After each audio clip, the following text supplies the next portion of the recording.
Before we go back to the phones, I want to take a topic from the Stuff of Thought, your most recent book from last year, and that's obscenity. Yes. And before we talk about it, I would tell our viewers that Dr. Pinker is going to use the actual word, so if this is going to be troublesome for you, you may want to change channels or do something else. Or turn down the sound. Turn down the sound. Maybe that's it. We'll let you know when you come back.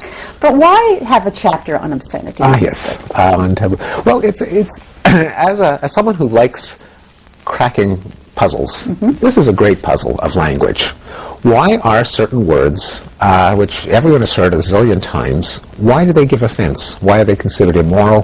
Why do we use them in all these strange ways? Why do so many obscene expressions violate the laws of syntax and semantics? There are lots of linguistic puzzles that are raised by swearing, and I knew that they weren't just linguistics, but they had to tap into some deep feature of human emotion. And so it was a great topic, and not a whole lot of people have studied it, even though everyone has strong opinions about it. Why don't you give some examples of the types of things that you learned in taking a look at it, and some of the origins of some of these words? Yeah. Well, anyone who speaks more than one language knows that the literal content of swear words varies from language to language. So where I grew up in Quebec, in Québécois French, when you want to shout out something rude, you say, maudit tabarnak, accursed tabernacle. It kind of loses something in translation. And there are languages in which if you were to translate the F word, it would be like saying, copulate you. It doesn't make any sense. But there are common denominators for all that variation. Generally, taboo words fall into a small number of categories having to do with strong negative emotion. You've got words connecting to supernatural powers, like the tabernacle and coles, chalice, another Québécois swear word. We have God, damn, hell, Jesus Christ. There are words surrounding sexuality, sexual organs, sexual activities, sexual perversions. Words for excretion, the substances and the body parts. Words for death and disease. Now, we don't have any in English that are actually literally taboo, but in Yiddish you can shout out cholera, cholera.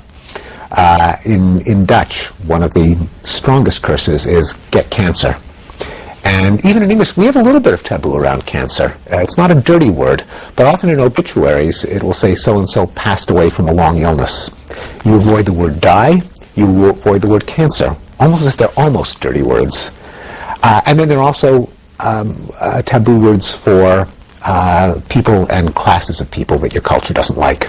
For cripples, enemies, infidels, despised minority groups, such as the most taboo word in American English today, which is not the F word nor the S word, but the N word. And you can get away with saying all kinds of things, but if you were to use the word nigger, and not as a linguistic example as I just did, but you called someone that, then you could lose your job. Michael Richards, the comedian who played Kramer, his career is almost over because he used the word with some patrons at a comedy club. And when people ask me, have we lost all inhibition against swearing? Because indeed, a lot of words you hear in polite company now that you would only have heard in the locker room 50 years ago.